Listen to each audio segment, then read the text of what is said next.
मसीह के नाम से हम इन वचनों की घोषणा हमारे जीवन में, हमारे परिवार में करते हैं, हमारे उद्धारकर्ता मसीह यीशु ख्रिस्त के नाम से। आमीन, आमीन, आमीन।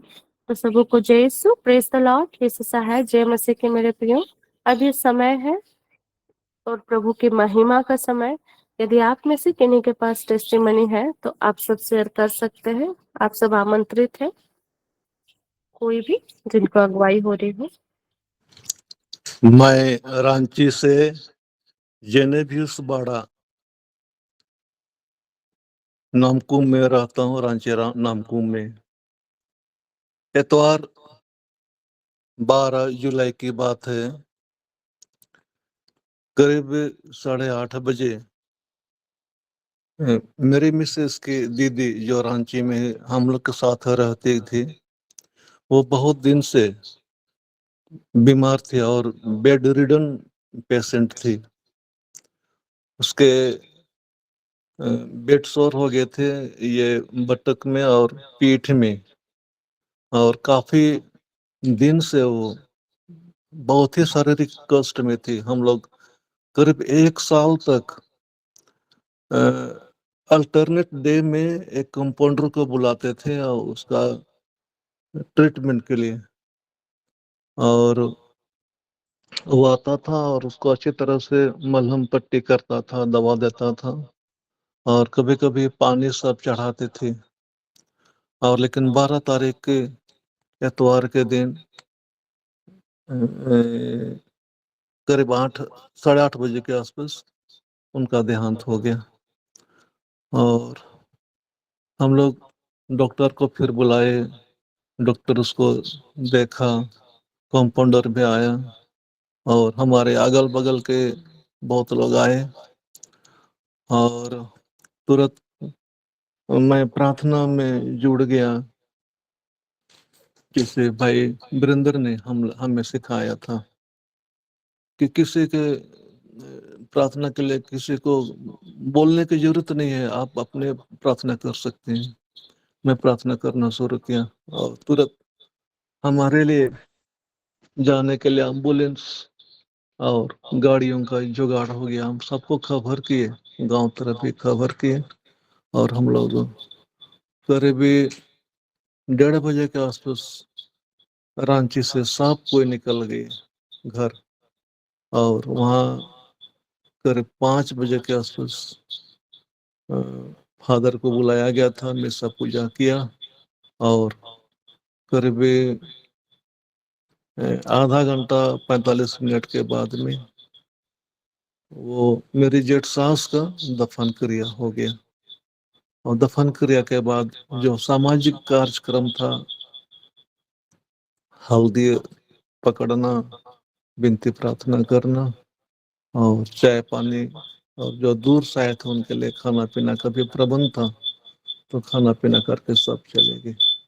और हर चीज बहुत ही अच्छी तरह से संपन्न हो सका।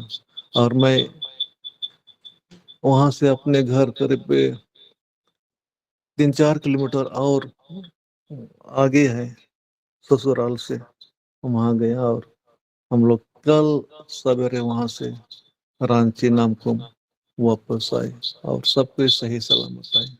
और इतने दिनों तक हम पवित्र आत्मा के गाइड में रहे और हर चीज, हर काम अच्छी तरह से सफल हो पाया। मैं जितना भी प्रेयर ग्रुप है जो लीड करते हैं प्रार्थनाओं में और अपने अपने अपने घटनाओं को बताते हैं, जिससे हम काफी प्रोत्साहित होते हैं, तो मेरे साथ भी यही हुआ और हम अच्छी तरह से हर चीज को पूरा करने के बाद में हम लोग वापस लौट आए हैं।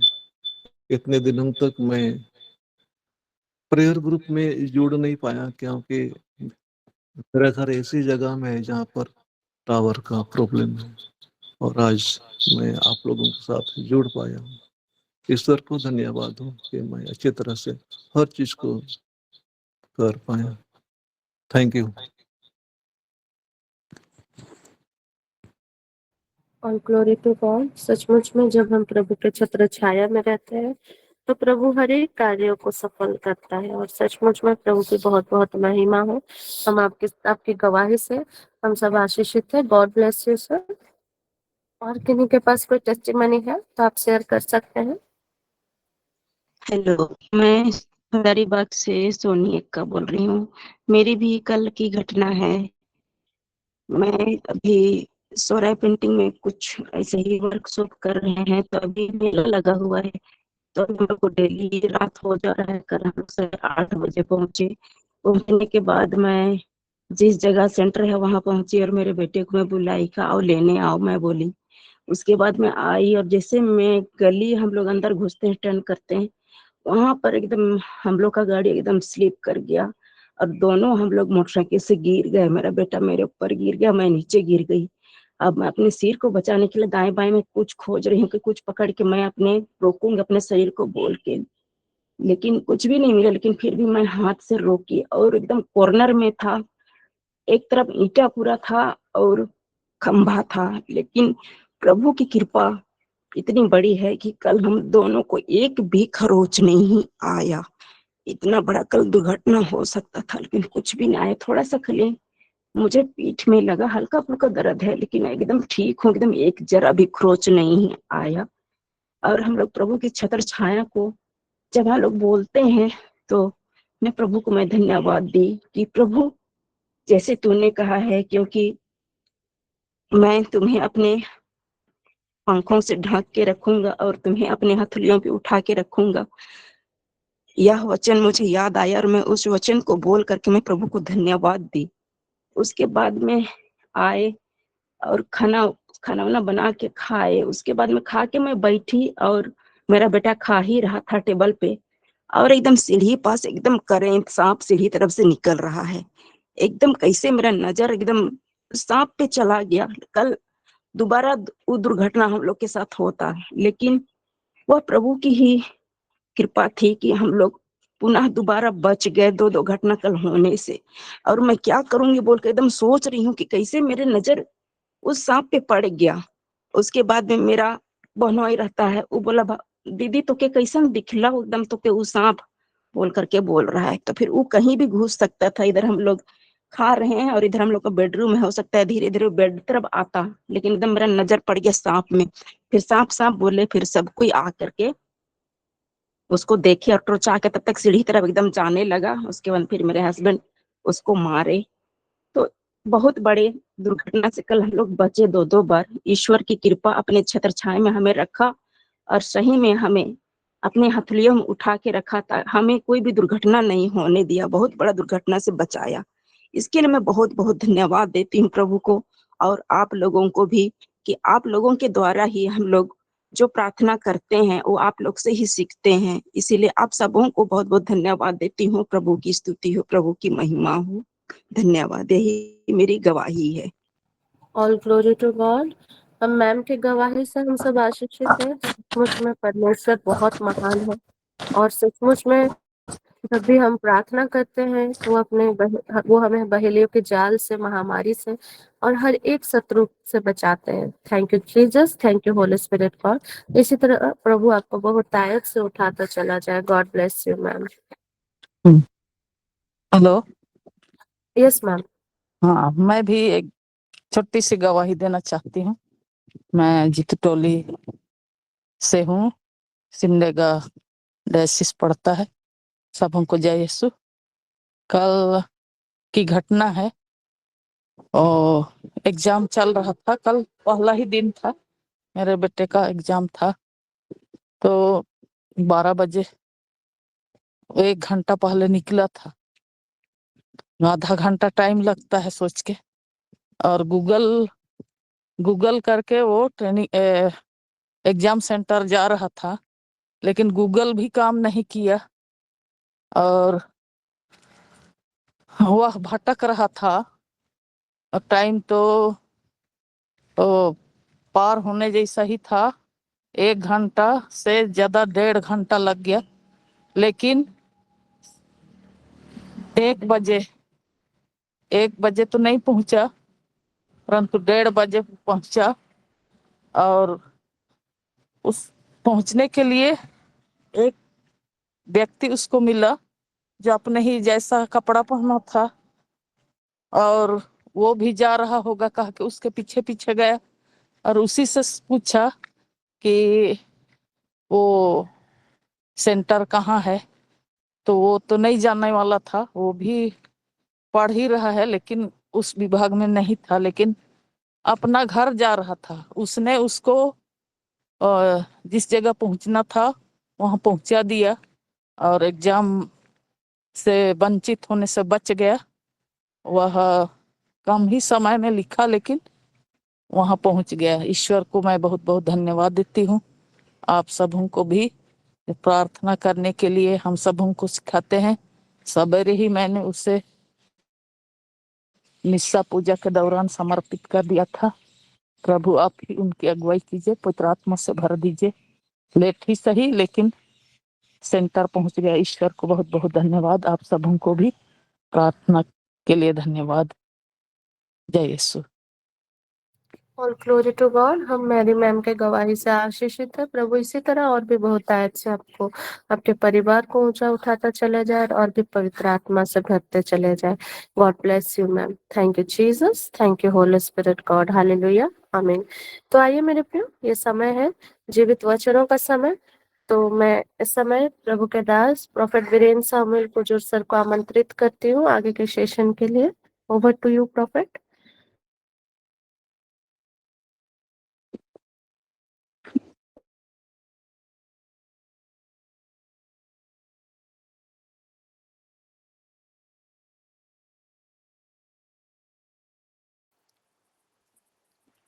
Thank you, Jesus, Lord. Thank you, Jesus. Hallelujah. Glory to Jesus. Glory to Jesus. I am सभी कोई परमेश्वर पिता के करीब अपने आप को समर्पित करते हुए प्रार्थना पूर्वक आज के जीवित वचन के लिए हम अपना मन और ध्यान प्रभु की ओर केंद्रित करेंगे। एक गीत गाएंगे। Thank you, Lord. Thank you, Jesus. Thank you, Jesus. Thank you, Jesus. यीशु का लहू मेरी सामर्थ है, उसके लहू से मिलती है जय। यीशु का लहू मेरी सामर्थ है, उसके लहू से मिलती है जय।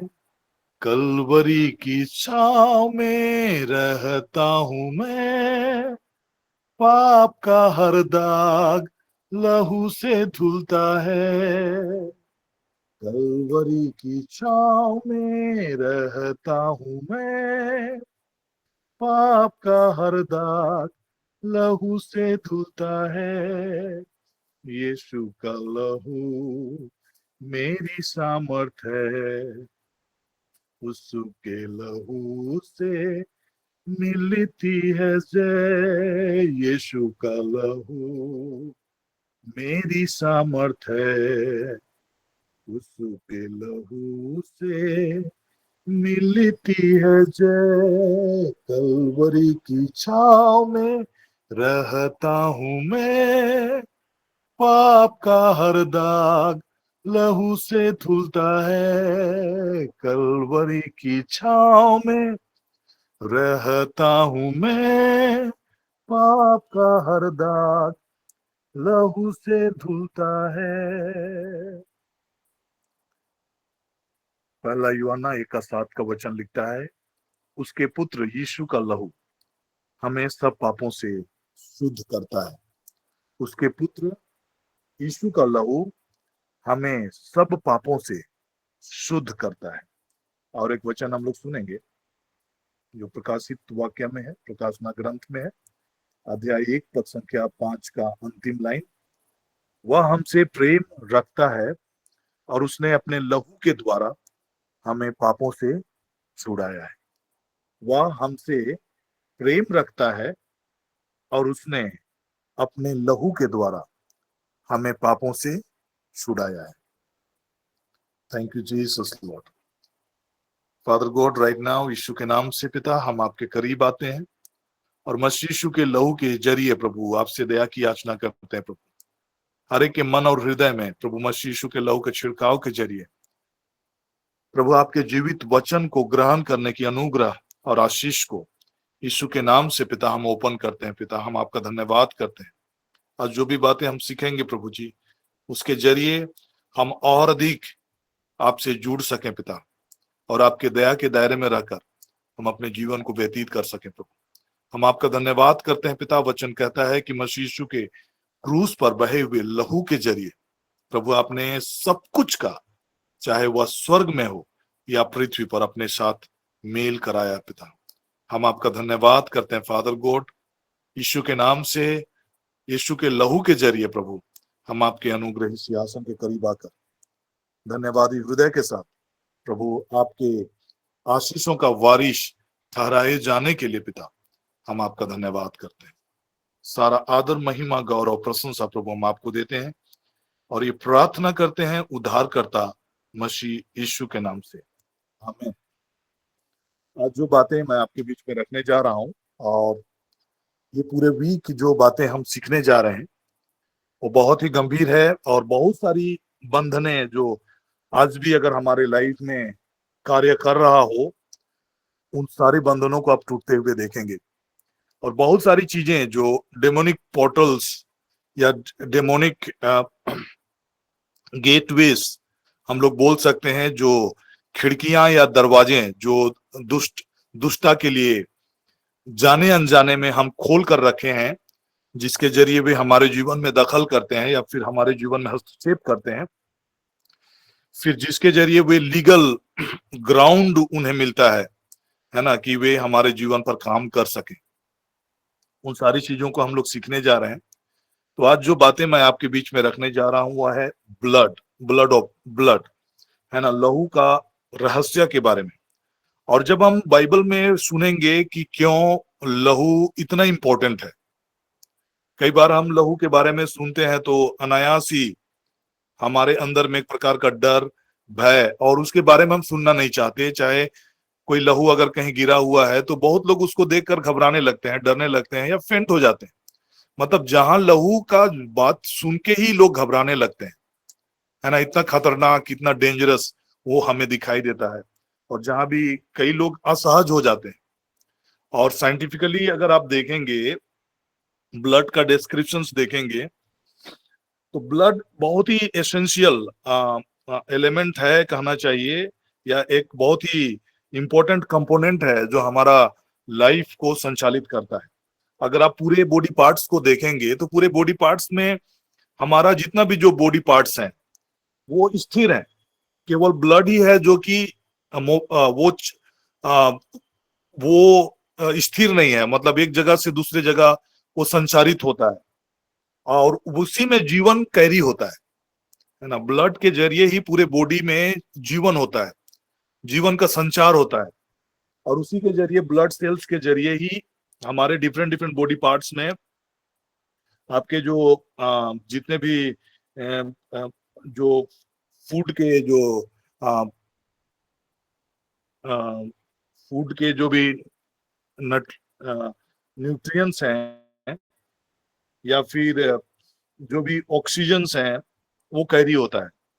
और साइंटिफिकली उसका डिस्क्रिप्शन एक अलग तरीके से हम देखते हैं कि कैसे ब्लड हमारा बॉडी के डिफरेंट बॉडी सेल्स में, बॉडी पार्ट्स में ब्लड को कैरी करता है, ऑक्सीजन को कैरी करता है, और कैसे कार्बन डाइऑक्साइड को हमारा बॉडी से वो बाहर करता है। तो ये सारा चीज का डिस्क्रिप्शन हम पाएंगे। तो मैं आज साइंटिफिकली इन चीजों को डिस्क्राइब नहीं कर रहा हूं, बट बिबलिकली बाइबल में ब्लड का इतना इंपॉर्टेंट और इतना महत्व क्यों है, और क्यों प्रभु मसीह यीशु को क्रूस पर आकर आपके लिए और मेरे लिए लहू बहाना पड़ा, और वो लहू के जरिए कैसे हम परमेश्वर के उस कवनेंट का, उस विधान का, जो नवीन वाचा है, नवीन विधान का हम भागी ठहराए जाते हैं।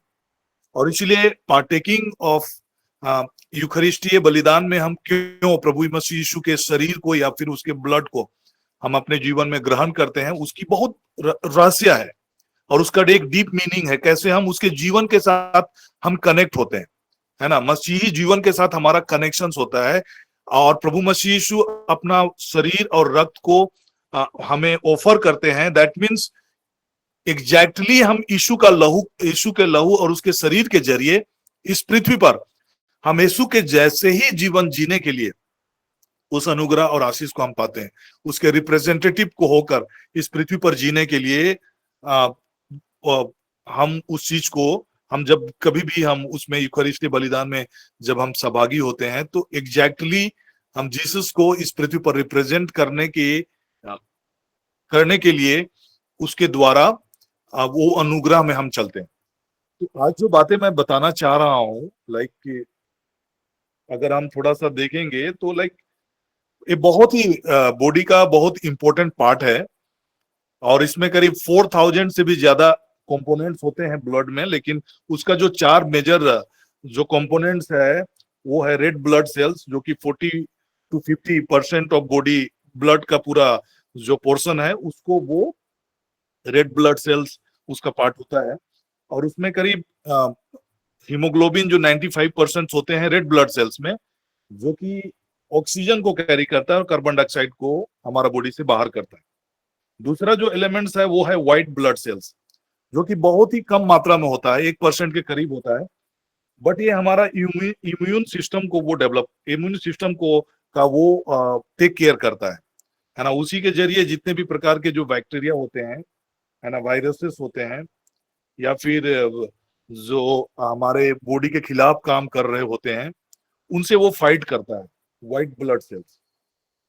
तीसरा कंपोनेंट्स है वो है प्लेटलेट्स, जो कि हमारा बॉडी में जैसे जो भी वुंड्स होता है उसको हीलिंग के लिए काम करता है। ब्लड कोटिंग में प्लेटलेट्स का बहुत इंपॉर्टेंट होता है। और मेजर जो पार्ट है जो कि पूरे red blood cells, white blood cells या प्लेटलेट्स को हमारा बॉडी के डिफरेंट पार्ट्स में जो कैरी करता है, जो लिक्विड फॉर्म में जो होता है उसको हम प्लाज्मा बोलते हैं। वो वाटर, शुगर और सोल्ट का सॉल्यूशन होता है, जो कि आरबीसी, डब्ल्यूबीसी और प्लेटलेट्स को हमारा बॉडी के डिफरेंट पार्ट्स में वो कैरी करता है। ये है साइंटिफिक डिस्क्रिप्शन ऑफ ब्लड। लेकिन ब्लड इससे ज्यादा इंपॉर्टेंट है और बिब्लिकली अगर आप देखेंगे तो ब्लड ही जीवन है। जब आप अगर देखेंगे कि यीशु का लहू, अगर हम सोचते हैं कि कलवरी के क्रूस पर आकर उसको क्यों लहू बहाना पड़ा, या पुराने समय में क्यों मतलब किसी भी जानवरों का बलिदान दिया जाता था, मतलब उसके ब्लड को सेट किया जाता था, उसके पीछे का जो वजह क्या है। क्योंकि अगर आप बिब्लिकली अगर आप देखेंगे तो blood is nothing but it is life. अगर हम लाइफ की बात करें, जीवन की बात करें, तो रक्त जो है वो जीवन है। जैसे मैंने शुरू में ही कहा कि लाइक साइंटिफिकली ब्लड ही है जो कि गतिमान है हमारा बॉडी में, वो चलित है, वो मोबाइल है ना। और बाकी बॉडी पार्ट्स, ब्रेन एक जगह स्थिर है, हमारा पैर एक जगह स्थिर है, बाकी हर बॉडी पार्ट्स हमारा एक जगह स्थिर है। वहां ब्लड का संचारण के जरिए ही हमारा मस्तिष्क काम कर रहा है, हमारा हाथ काम कर रहा है, हमारा पैर काम कर रहा है। जहां पर अगर ब्लड का संचरण या ब्लड का सर्कुलेशन अगर बंद हो जाता है, वो बॉडी पार्ट्स हमारा काम करना बंद कर देता है। बहुत सारे जो पैरालिसिस अटैक्स होते हैं या ब्रेन हैमरेज होते हैं, जहां पर बॉडी का जो ब्लड का सर्कुलेशन प्रॉपर नहीं होने की वजह से वो बॉडी पार्ट निष्क्रिय हो जाता है, उन्हें काम करना बंद कर देता है। तो ये तो साइंटिफिकली, मतलब अगर हम देखेंगे कि वो बॉडी पार्ट जहां पर ब्लड का सर्कुलेशन नहीं है वो डेड हो जाता है, वो मृतप्राय हो जाता है, वो काम करना बंद कर देता है। तो बिब्लिकली उसका डिस्क्रिप्शन, साइंटिफिकली उसका डिस्क्रिप्शन हम नहीं समझ पाएंगे, बट ब्लड का जो डिस्क्रिप्शन है बाइबल के मुताबिक वो जीवन है ना। ब्लड ही जीवन है।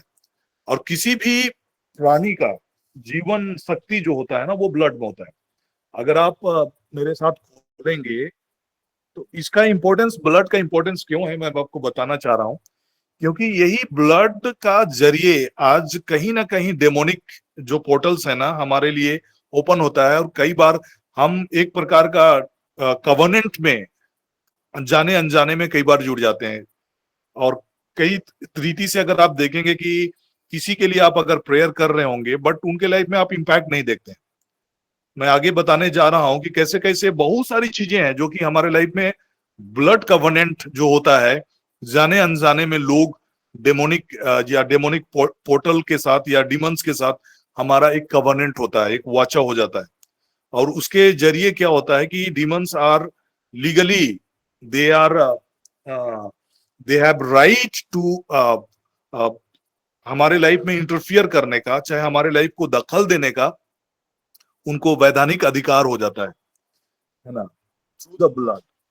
क्योंकि ब्लड के बारे में आगे मैं बताऊंगा कि कैसे there are different type of चीजों के जरिए हम लोग ब्लड कवर्नेंट में हो जाते हैं। बहुत सारे फैमिलीज में देखेंगे, क्यों हम लोग को बोला जाता है कि कई लोग होते हैं जो लोग पुराने समय में आप याद करेंगे जब आपके घरों में कोई वैद वगैरह आते थे, किसी का तबीयत खराब हो जाता था, किसी का बुखार हो जाता था, तो वो लोग बोलेंगे कि एक छोटा सा मुर्गी लेके आओ, काला मुर्गी लेके आओ, छोटा मुर्गी लेके आओ।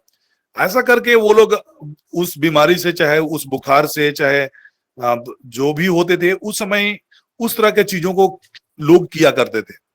अभी वैसा चीजें को प्रचलन बहुत कम है गाँव में, अभी भी कुछ कुछ इलाकों में वो चीज है, बट अब कम होता चला गया है। बट आप अगर देखेंगे विलेजेस में आज भी कई जगहों में वो चीजें प्रचलन में है। गांव के जो वैद होते हैं, चाहे दवा बनाने के रूप में आपको कोई मुर्गी या कुछ चीज मांगा जाता है तो उस समय बहुत केयरफुल रहना है। और उसी के जरिए कई बार क्या होता है कि ब्लड कवर्नेंट में एंटर हो जाता है और हम लोग को पता तक नहीं होता है। तो इसीलिए होली स्पिरिट का मार्गदर्शन बहुत जरूरी है। और इसीलिए कई बार क्या होता है कि फैमिलीज में कई प्रकार के मिस्टीरियस डिसीज होते हैं, लोग बच्चे ठीक से पढ़ नहीं पाते हैं, नौकरियों में नहीं जा पाते हैं, फिर लड़कियां हैं तो फिर उनका प्रॉपर टाइम में शादियां नहीं हो रही है। मतलब there are lot of implications जो कि आप बियॉन्ड डिस्क्रिप्शन है, मतलब आप एन नंबर ऑफ इम्प्लीकेशंस जो हमारे लाइफ में आना शुरू होता है।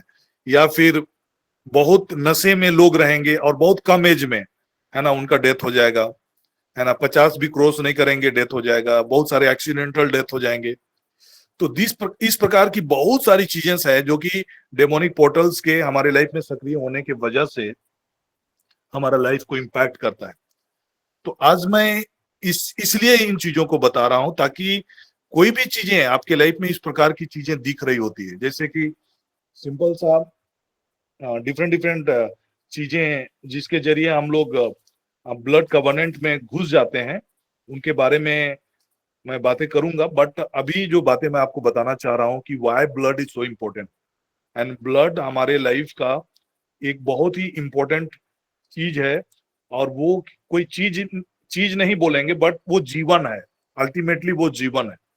और बिब्लिकली ब्लड के बारे में अगर हम सुनेंगे बाइबल का डिस्क्रिप्शंस के आधार पर, तो ब्लड ही है जो कि किसी भी प्राणी को जीवित रखता है। तो मेरे साथ में आप खोलेंगे लेवी का ग्रंथ, है ना, लय व्यवस्था है, लेवी का ग्रंथ है, अध्याय 17 पद संख्या 11 का वचन को हम लोग पढ़ेंगे।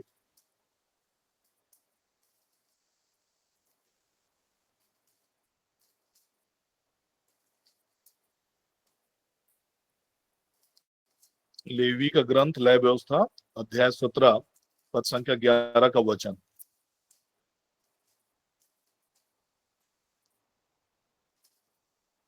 क्योंकि शरीर का प्राण लहू में रहता है, और उसको मैंने तुम लोगों को वेदी पर चढ़ाने के लिए दिए हैं कि तुम्हारे प्राणों के लिए प्रायश्चित किया जाए, क्योंकि प्राण के कारण लहू ही से प्रायश्चित होता है। आज अगर हम यूखरिस्ती बलिदान में या मीसा पूजा में या फिर होली कम्युनियन में जब हम पार्टिसिपेट करते हैं, वॉल्टर में वो सैक्रिफाइस या बलिदान, हम क्यों बोलते हैं उसको सैक्रिफाइस क्यों बोलते हैं? वो हमारे पापों के प्रायश्चित के लिए, वेदी पर चढ़ाने के लिए, ये ऑलरेडी बाइबल में इसका वर्णन है। क्योंकि जीवन, पाप का जो नतीजा होता है वो मृत्यु होता है। अगर आप रोमियो के नाम अध्याय 6 पद संख्या 23 के वचन को सुनेंगे तो उसमें बाइबल क्लियर कट लिखता है कि पाप का वेतन क्या है, मृत्यु है। The wages of sin is death. तो जब हमारा जीवन में मतलब किसी भी प्रकार का सिन जब प्रिवेल करता है, सिन में अगर पाप में हम लोग गिरते हैं, तो उसका पश्चाताप का एक ही जरिया है, वो है प्रभु मसीह यीशु का लहू का बलिदान, है ना। उसी के जरिए ही पश्चाताप होता है। और एक वचन जो मैं आपको बताना चाह रहा हूं वो है इब्रानी का 9:22। 9:22 में अगर आप देखेंगे तो उसमें इब्रानी 9:22 में भी उसी प्रकार चीजें वर्णित है। सच तो यह है कि व्यवस्था के अनुसार प्रायः सब वस्तुएं लहू के द्वारा शुद्ध की जाती है और बिना लहू बहाए पापों की क्षमा नहीं है। इसलिए यीशु के लहू के जरिए ही हमारे पापों का पश्चाताप होता है। यीशु के लहू के जरिए ही हमारे पापों की क्षमा होती है। इसलिए बाइबल कहता है कि यीशु ने हमारे पापों के लिए पश्चाताप किया, और न केवल हमारे पापों के लिए बल्कि वो सारे संसार के पापों के लिए पश्चाताप किया।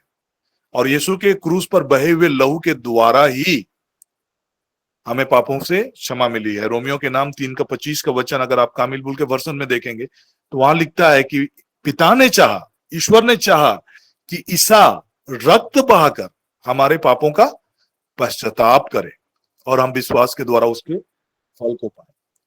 तो यहाँ इतनी सारी चीजें जब हम देखेंगे कि मसीह यीशु के क्रूस के मृत्यु और उसके लहू बहाए जाने की चीजों को देखेंगे तो हमें समझ में आता है कि जीवन की जो बातें हैं वो लहू में ही है। तो आज इन रहस्यों का इस्तेमाल आज डेमोनिक वर्ल्ड में या फिर अंधकार की जो भी शक्तियां हैं, इन्हीं चीजों का वो इस्तेमाल करते हैं। ब्लड का इस्तेमाल करने के जरिए वे हमारे लाइफ को प्रभावित करते हैं।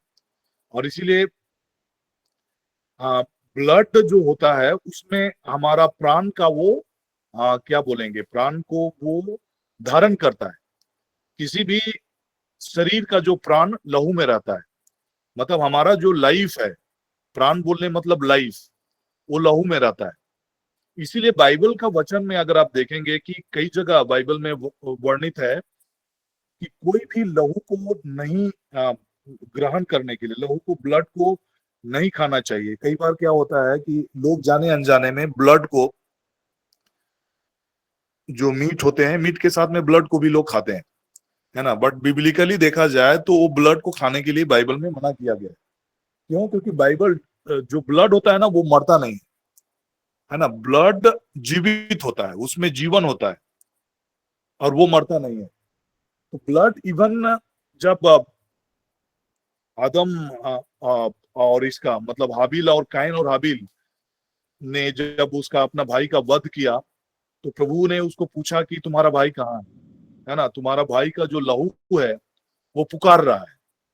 और अगर आप इब्रानी के 10:22-12 में देखेंगे तो वहां हम लोग सुनते हैं कि कैसे यीशु का लहू पुकारता है। उत्पत्ति 4:10 का वचन देखेंगे तो वहां पर ब्लड ऑफ हाबिल का जो ब्लड है, उसके मृत्यु के बाद में भी वो लहू पुकार रहा है। तो यहाँ पर तेरा भाई हाबिल कहाँ है? उसने कहा मालूम नहीं क्या मैं अपने भाई का रखवाला हूं। उसने कहा कि तूने क्या किया? तेरे भाई का लहू भूमि से मेरी ओर चिल्लाकर मेरी दुहाई दे रहा है। तो ब्लड में लाइफ होता है, जीवन होता है और वो मरता नहीं है। इवन डेथ के बाद में भी देख रहे हैं कि हाबिल का डेथ हो गया बट ब्लड उसका पुकार रहा है ना, उसमें जीवन होता है। और हम अगर इब्रानी में भी देखेंगे 12:24 में कैसे यीशु का लहू पुकारता है बोल के वचन लिखता है। अगर आप रेवलेशंस में भी देखेंगे तो बहुत सारे जो रेवलेशंस का किताब में देखेंगे, अध्याय 6 पद संख्या 9 और 10, प्रकाशित वाक्य, प्रकाशना ग्रंथ अध्याय 6 में देखेंगे कि वहां ब्लड के पुकारने के विषय में लिखता है ना। प्रकाशित वाक्य अध्याय 6 पद संख्या 9 और 10 का वचन को, जब उसने 5वीं मोहर खोली तो मैंने वेदी के नीचे उनके प्राणों को देखा जो परमेश्वर के वचन के कारण और उस गवाही के कारण जो उसने दी थी बद्ध किए गए थे उन्होंने बड़े शब्द से पुकार कर कहा, हे स्वामी, हे पवित्र और सत्य, तू कब तक न्याय ना करेगा और पृथ्वी के रहने वाले से हमारे लहू का बदला कब तक ना लेगा। तो सोल यहाँ पर, जैसे कि जो सोल है, प्राण है, वो लहू ही है। यहाँ पर हम देखेंगे, यहाँ पर वेदी के नीचे उसके प्राणों को देखा और वचन के कारण, उस गवाही के कारण उसकी वध की गई थी, मतलब प्राणों को देखा। और वो प्राण क्या बोल रहा है कि हमारे लहू का बदला कब तक ना लेगा। That means the soul is the blood, है ना, सोल इज इन ब्लड, है ना, प्राण जो है वो लहू में ही है। तो इसीलिए क्या है कि ब्लड, पुराने समय में कई बार लोग जैसे कि ब्लड को पुराने जैसे कि जानवरों का, मतलब खासकर बहुत सारे ट्राइब्स में अगर कोई अगर बाघ या सिंह अगर उसका वो लोग वध करते थे तो उसका लहू को वो लोग पीते थे, क्योंकि उनको ये धारणा थी और लिटरली वो जो उसका जो ताकत होता था, उनका जो पावर होता था, उनके लाइफ में संचारित होता था।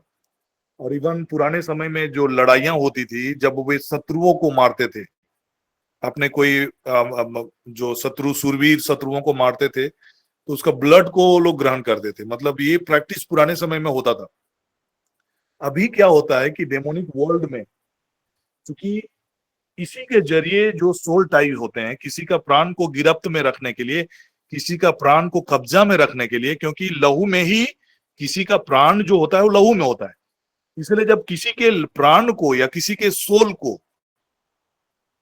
गिरफ्त में करने के लिए ब्लड का इस्तेमाल किया जाता है, और ब्लड सैक्रिफाइसेस में कई बार लोगों को इंगेज किया जाता है। तो किंगडम ऑफ डार्कनेस में मैं आपको एक बताना चाह रहा हूं कि कैसे ब्लड का इस्तेमाल करके किंगडम ऑफ डार्कनेस, है ना, उसका इस्तेमाल करता है ताकि उनको पावर मिल सके, स्ट्रेंथ मिल सके, और वे परमेश्वर के लोगों को भी वो कमजोर कर सके। अगर आप देखेंगे एक बहुत एक एपिसोड जो कि बाइबल में वर्णित है, दूसरा राजा अध्याय 3 उसका 24 और 26 के वचन को अगर आप पढ़ेंगे तो वहां पर एक मुआबी राजा के बारे में लिखा है, जहां पर इजरायलियों के साथ उनकी लड़ाइयां हो रही थी, और उन्होंने ब्लड सैक्रिफाइस के जरिए कैसे इजरायलियों को फिर वो पराजित किया। तो डेमोनिक वर्ल्ड आज के समय में भी through blood sacrifices, different type of blood sacrifices के जरिए आज लोगों के लाइफ को दखल करते हैं और लोगों के लाइफ को प्रभावित करते हैं। और कई बार जाने अनजाने में हम लोग ब्लड कवर्नेंट के साथ जुड़े होने के कारण हमारा लाइफ भी प्रभावित होता है। तो यहाँ पर दूसरा राजा अध्याय 3 पद संख्या 24 से मैं पढ़ना चाह रहा हूं।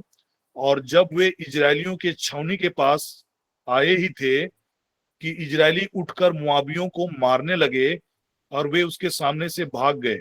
वे मुआब को मारते मारते उसके देश में पहुंच गए, और उन्होंने नगरों को ढा दिया, और सब अच्छे खेतों में एक एक पुरुष ने अपना पत्थर डालकर उन्हें भर दिया, और जल के सब सोतों को भर दिया, और सब अच्छे अच्छे वृक्षों को काट डाला, यहाँ तक कि कोई रेसेत के पत्थर तो रह जाए, परंतु उनको भी चारों ओर गोफन चलाने वालों ने जाकर मारा। यह देखकर कि हम युद्ध में हार चले, मुआब के राजा ने 700 तलवार रखने वाले पुरुष संग लेकर एदोम के राजा तक पंक्ति चीरकर पहुंचने का यत्न किया, परंतु पहुंच ना सका।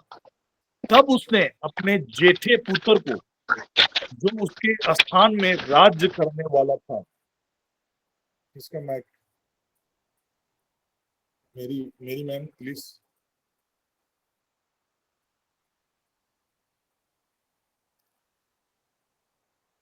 Hallelujah, thank you Jesus.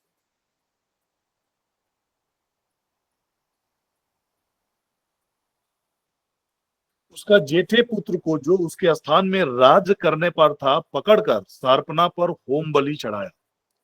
इस कारण इजराइल पर बड़ा ही प्रकोप हुआ, और इसलिए वे उसे छोड़कर अपने देश को लौट गए। तो कैसे इजरायली लोग उस पर हावी हो रहे थे, और उस दौरान पे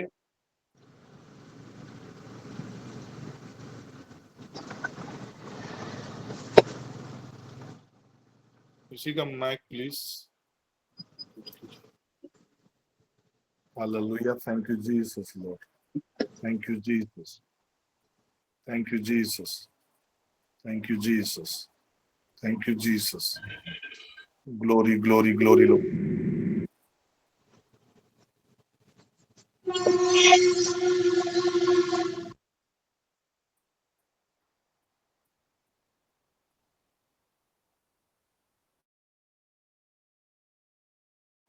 ओके,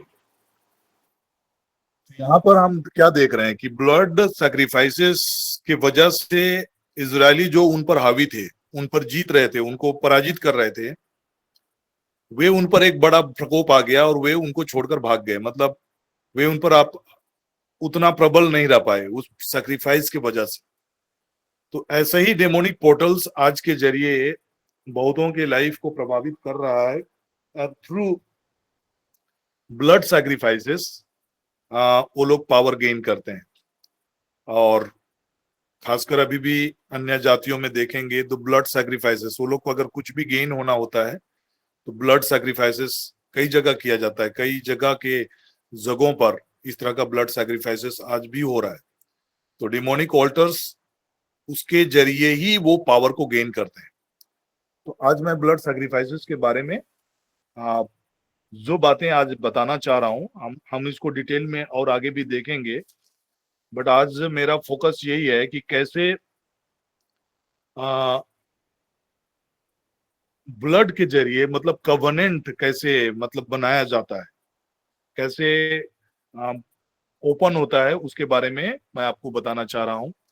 और यीशु के क्रूस के मृत्यु के जरिए ऑलरेडी हम लोग उस इटर्नल कवनेंट का हम लोग भागी बनाए गए। तो जब आप रियलाइज करेंगे कि आप उस इटर्नल कवनेंट का भागी हैं, देन बाकी जितने भी जो कवनेंट्स है वो आप पर प्रभावी नहीं हो सकता है। इसीलिए ब्लड का स्प्रिंकलिंग है ना, ब्लड का कवरिंग, ये हमारे लिए बहुत इंपॉर्टेंट है इस बात को रिमाइंड करने के लिए। और ब्लड के द्वारा स्प्रिंकलिंग के जरिए अपने आप को क्लेंस करना, क्लेंसिंग क्यों इंपॉर्टेंट है कि उसके जरिए हम उस कवनेंट का पार्ट होते हैं।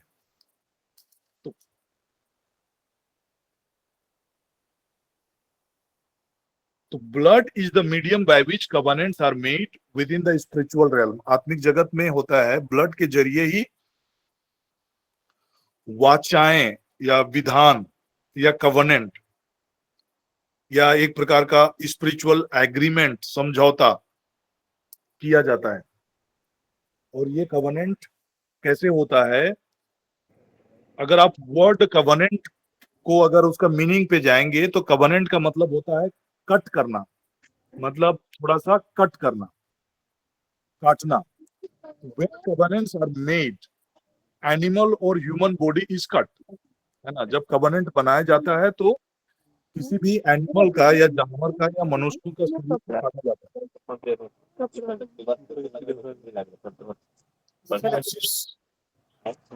फ्रांसिस का माइक म्यूट कीजिए please. The blood is either drank or spilled on the altar or smeared over the body, then oaths are taken, है ना। ब्लड को या तो फिर ऑल्टर में फैलाया जाता है, शरीर में उनको लगाया जाता है, अप्लाई किया जाता है, उसके बाद है ना ओथ लिया जाता है। तो कवनेंट जो होता है कि ब्लड के लिए जो कवनेंट को सील किया जाता है, एक एग्रीमेंट होता है और उसको सील किया जाता है। तो कई बार क्या होता है कि हमारे लाइफ में भी ना इस प्रकार के जो कवनेंट कहीं ना कहीं लाइफ में आने जाने अनजाने में हमारे लाइफ में भी होता है। तो आज चूंकि समय कम है, मैं यहाँ पर इसीलिए आप लोग को यहाँ पर रोक रहा हूं कि हमें किसी और चीजों से डरने की जरूरत नहीं है। We are purchased by the blood of Jesus, we are remissioned by the blood of Jesus. जब हम रेमिशन की बात करते हैं तो जब कोई गुलाम होता है तो उसका मुक्ति के लिए है ना जो मूल्य चुकाया जाता है, उसके जरिए हम लोग छुटकारे को पाते हैं। तो यीशु का लहू के द्वारा हम लोग ऑलरेडी छुटकारा को पा चुके हैं। जब आप डिक्लेयर करना शुरू करेंगे और अपने लाइफ में अगर कोई भी उस प्रकार का कोई कवनेंट्स है ना, आपके पूर्वजों के द्वारा या फिर जाने अनजाने में कहीं उस तरह का ब्लड कवर्नेंट्स में हम अगर एंटर किए हुए हैं, होली स्पिरिट अगर आपको रिमाइंड करता है कोई ऐसी घटना कर्मों को, तो उन चीजों को लेकर ये जब तक आपके लाइफ में रहेगा तब तक आपका लाइफ को बाधित करते रहेगा, आपके लाइफ को ट्रबल करता रहेगा, आपके लाइफ में समस्या को क्रिएट करता रहेगा और आपके लाइफ में प्रगति को आने नहीं देगा, उन्नति को नहीं आने देगा, आशीष को आने नहीं देगा। तो जब आप इस प्रकार की चीजों को देख रहे होंगे कि लाइफ में क्यों प्रगति नहीं हो रहा है, उन्नति क्यों नहीं हो रहा है, तो आप बैठेंगे होली स्पिरिट के साथ में और उससे बोलना शुरू करेंगे कि होली स्पिरिट प्लीज हमें गाइड कीजिए, कहीं कोई ऐसा ब्लड सैक्रिफाइस या ब्लड कवर्नेंट तो मेरे जीवन में प्रभावी नहीं है जो आज भी मेरे जीवन को दखल कर रहा है। उसके बाद आपको पश्चाताप करना है, पाप स्वीकार करना है। उसके बाद आप यूखरिस्तीय बलिदान में आप जब शामिल होंगे, आप ग्रहण करेंगे और डिक्लेयर करेंगे कि मैं मसीह यीशु के द्वारा, है ना, उसके नवीन वाचा का, नवीन विधान का, है ना, मैं भागी ठहराया गया हूं और वो मेरे लिए लहू बहाया गया जिसके द्वारा मेरे पापों की क्षमा हुई है। इस रीति से करके आप जब अपने को रिमाइंड करेंगे और यीशु का लहू को अपने जीवन में डिक्लेयर करेंगे, बाय द डिक्लेरेशन हम उसके कवर्नेंट का पार्टिसिपेट करते हैं और वही डिक्लेरेशंस के जरिए ही आप देखेंगे कि यीशु का लहू का जो वाचा है, विधान है, कवर्नेंट है, हमारे जीवन पे प्रभावी होता है और हम सुरक्षित होते हैं और छुटकारे को हम पाते हैं। तो मोस्ट ऑफ द टाइम कभी भी आपको अगर इनकन्वीनियंट लगता है स्पिरिचुअली, आप बोलना शुरू करें कि मैं यीशु के लहू के द्वारा खरीदा गया हूं, है ना, मेरे पापों के लिए यीशु का लहू बहाया गया, उसने मेरे ही पापों को लेकर क्रूस के काट पर चढ़ गए और अपना लहू बहाकर मुझे आजाद किया है, मैं यीशु के लहू के द्वारा खरीदा गया हूं। इस प्रकार से बार बार आप बोलकर, आप अपने बच्चों के लिए आप उन चीजों को बोलिए, अपने लिए बोलिए और आप अद्भुत चीजों को देखना शुरू करेंगे। मैं शुरुआती दौर पर जब राउरकेला में ज्वाइन किया था ब्रांच में, बहुत सारी चीजें थोड़ा सा उटपटांग थी, जैसे कि मेरे ऑफिसेस में भी बहुत सारे आइडल्स थे, बहुत सारे मूर्तियां रखी गई थी और मैं प्रार्थना भी कर रहा था, बट चीजें टर्न अराउंड नहीं हो रहा था, चीजें में प्रगति नहीं हो रही थी और बिजनेस एकदम डाउन होता चला जा रहा था और कई बार मतलब ऊपर से मुझे हर रोज सुनना पड़ रहा था और मुझे समझ में नहीं आ रही थी कि हो क्यों रहा है, मैं प्रार्थना कर रहा हूं फिर भी हो क्यों रहा है। तो फिर चीजों को मैंने डिफरेंटली उसको अप्लाई करना शुरू किया, मैं ब्लड को अप्लाई करना शुरू किया और उसके बाद से धीरे धीरे धीरे धीरे करके चीजें टर्न अराउंड होना शुरू किया। जितने भी जो आइडल्स थे, जितनी भी मूर्तियां थी जो कि मेरे ऑफिस में, खासकर मेरे चेंबर में जो रखे हुए थे, उन सारी चीजों को मैंने लोगों से हटवाया और उसके बाद यीशु का लहू का छिड़काव करके वहां पर हर रोज स्प्रिंकलिंग करके मैं बैठने लगा, तो चीजें फिर टर्न अराउंड होना शुरू हुआ और व्यवसाय धीरे धीरे करके ठीक होने लगा। और हम लोग हर काउंट्स में लास्ट वीक तक मैं बता रहा हूँ, लास्ट मंथ तक मैं बता रहा हूँ, कोई भी ऐसा पैरामीटर नहीं था जिसमें हम माइनस नहीं थे, एवरीथिंग वाज माइनस। और मेरे जो अधिकारी थे वो लिटरली इस चीजों को बोल रहे थे कि यार कुछ में भी तो प्लस हो जाओ, है ना, सब चीज में माइनस है, कुछ भी नहीं हो रहा है तुम्हारा, कुछ भी काम नहीं हो रहा है। तो इस प्रकार से सुन सुन के मैं कभी कभी इतना फ्रस्ट्रेट हो जा रहा था और मैं सोच रहा था कि अरे यार गलती से मैं मतलब राउरकेला आ गया और ऐसा करके कई बार मेरे में नेगेटिव आ रहे थे। बट मैं जब होली स्पिरिट से गाइडेंस लेकर प्रार्थना करना शुरू किया, होली स्पिरिट ने मुझे गाइड किया, ब्लड कवर्नेंट के बारे में मुझे सिखाया और उन्हें कहा कि ब्लड को अप्लाई करो। और जैसे मैंने ब्लड को अप्लाई करना शुरू किया, चीजें एकदम टर्न अराउंड होने लगा, है ना। सिंगल प्रीमियम्स में करोड़ों करोड़ों में हम लोग माइनस में थे, करीब 3-4 करोड़ माइनस में जा रहे थे, वो धीरे धीरे करके हर रोज प्रगति पे जा रहा है और हर रोज हम लोग टॉप में रह रहे हैं। मतलब ब्रांच का जो परफॉर्मेंस है बाकी पूरे संबलपुर डिवीजन के अंतर्गत, हम लोग हमेशा बेहतर प्रदर्शन कर रहे हैं लगातार। तो ये चीजें इसलिए संभव हो पा रहा है क्योंकि मैंने अपने लाइफ में देखा कि कैसे मेरे लाइफ में ब्लड कवर्नेंट, जो यीशु का, जो लहू का, जो नवीन विधान का, जो हम लोग भागी बनाए गए हैं और उसमें हम पार्टिसिपेट करते हैं और उसके जरिए हम उनके आशीषों का भागी ठहराए गए। जब आप इन कवर्नेंट की इंपॉर्टेंस को समझेंगे और अपने लाइफ में जब उसको अप्लाई करना शुरू करेंगे तो आप अद्भुत और अलौकिक चीजों को अपने जीवन में होते हुए देखेंगे। जो काम आपके लिए नहीं हो रहा होगा, जो चीजें आपके लाइफ में बाधा बन के रह रही होगी, जो आपके लिए चिंता बन के रह रही होगी, उन सारी चीजों से आप ऊपर उठते हुए अपने आप को देखना शुरू करेंगे। कई ऐसी गवाहियां हैं जो कि आने वाले समय में मैं बताऊंगा कि कैसे सिंपल ग्लास ऑफ वाटर में हमने ब्लड ऑफ जीसस को अप्लाई करके प्रार्थना किया और बीमारियों को पिलाए और लोग बीमारियों से भी ठीक होने लगे। So there are lot of things जो कि प्रभु यीशु का लहू हमारे जीवन में काम करता है, उसका प्रोटेक्शन हमारे जीवन में काम करता है और यीशु का लहू के जरिए हम सुरक्षित होते हैं और परमेश्वर के आशीषों का हम भागी ठहरते हैं। तो कल ये पूरे वीक में मैं पूरे ब्लड कवर्नेंट का डिफरेंट डिफरेंट पार्ट्स है, कैसे हमारे लाइफ को अफेक्ट करता है, तो ये सीरीज अभी चलेगा। तो आप सबों से भी रिक्वेस्ट है कि कंटिन्यू आप इसमें जुड़ें और चीजों को सीखें और बहुत ही सावधानी से सीखें, बहुत ही ध्यानपूर्वक सीखें, क्योंकि ये बहुत ही इंपॉर्टेंट टॉपिक है जिससे हमारा क्रिश्चियन लाइफ जो है वो दिन प्रतिदिन बेहतर होता चला जाएगा और हम मसीह के जैसे हम जीवन को हम जी पाएंगे।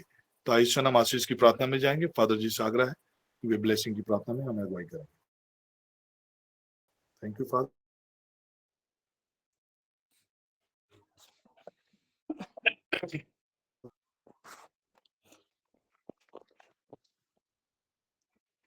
आइए हम प्रभु को धन्यवाद कहें। अद्भुत गवाहियों के साथ में प्रभु को हमने धन्यवाद दिया है और प्रभु ने हमें जो जीवन दिया है वो अनमोल जीवन है और इस जीवन के बारे में स्वयं हम जानते हैं कि ईश्वर ने हम सबों को अपने पवित्र लहू से स्वयं हमें खरीद लिया है और ये रक्त का मूल्य चुकाया है। आज हम जीवित हैं, आज हम बचाए गए हैं और आज हम पवित्र और शुद्ध हैं और इसका प्रमाण यही है कि रोज दिन प्रभु हमारे लिए लहू बहाते हैं। हम जब जब मिस्सा बलिदान में भाग लेते हैं, बलि परिवर्तन होता है, एक दिन नहीं, लेकिन हमें स्मरण दिलाता है कि किस तरह प्रभु हमारे लिए रोज दिन बलिदान होते हैं और उसका परिणाम है कि हम जीवन पाते हैं। उसकी महत्व को समझें और जिस तरह से आज हमने सीखा है रक्त ही जीवन है, ब्लड के महत्व के बारे में हम और जानने सीखने जा रहे हैं और वो पवित्र बलिदान के द्वारा हम उस महत्व को और गहराई से समझ सकते हैं। किस तरह से कलवारी के बलिदान में स्वयं प्रभु यीशु ने पूरे मानव जाति के लिए, संसार के एक एक लोगों के लिए उसने अपने जीवन को कुर्बान किया है, लहू बहाया है और हमें मुक्ति दिलाई है और हमें बचा लिया है। यही रहस्य को हम अपने जीवन में अमल करें और इन दिनों हम और गहराई से पवित्रता के साथ में हम प्रभु के लहू में सुरक्षित होते जाएं अपने जीवन के द्वारा, अपने हर एक परिस्थितियों में, और प्रभु को धन्यवाद देते जाएं। प्रभु तूने कहा है निरंतर परमेश्वर को धन्यवाद देना हर बातों के लिए, चाहे तो सुख हो या दुख हो, हर परिस्थिति के लिए ईश्वर को धन्यवाद देना। धन्यवाद के साथ में विभिन्न परिस्थितियों के लिए जब हम इस प्लेटफॉर्म के माध्यम से प्रार्थना करते हैं, अद्भुत बातें हैं और ईश्वर ने हमारी सारी प्रार्थनाओं को सुन लिया है। तो आइए हम पुनः अपने हरेक आवश्यकताओं को इस समय समर्पित करें। धन्यवाद के साथ में प्रभु ने हमारे लिए जो महान महान कार्य किए हैं। और कल की घटना है, अचानक मेरा जीजा जी का जो तबकारा में है उनका देहांत हो गया है। प्रभु उस परिवार को, हमारे परिवार को सांत्वना दे और उनकी आत्माओं को स्वर्गराज्य में आनंद शांति प्रदान करे। हम प्रार्थना करेंगे। तो आइए प्रभु को धन्यवाद कहते हैं। पिता, तूने हमें विश्वास का वरदान दिया है और तूने कहा है पुनरुत्थान और जीवन मैं हूँ, मुझसे होकर गए बिना कोई पिता के पास नहीं आ सकता है। हमारा जीवन इस धरती पर मेहमान ही है, कुछ पल के लिए हम लोग हैं। एक अच्छा जीवन और एक पवित्रता का जीवन और एक अच्छा मृत्यु के लिए हम लोग कामना करते हैं कि प्रभु हमारे जीवन में सदैव आशीष और कृपा प्रदान करे। और जितने भी लोग इन दिनों इस दुनिया से परलोक सिधार चुके हैं, हम उन सभी आत्माओं को प्रभु के हाथों में समर्पित करते हुए हम लोग प्रभु से प्रार्थना करेंगे। और इस समय हम आइए जीवित और महान, हमें बलिदान करके बचाने वाले प्रभु के द्वारा हम आशीर्वाद ग्रहण करें। प्रभु के नाम में ही हमारा कल्याण है। उसी ने प्रभु का नाम ग्लोरी प्रभु प्रभु आप लोगों के साथ हो सबका भला और आपके आत्मा के आपका साथ हो। आत्मा के साथ हो। सर्वशक्तिमान पिता व परमेश्वर पिता और महान पवित्र आत्मा का आशीर्वाद हम सबों पर रहे और सदा सर्वदा बना रहे। आमीन।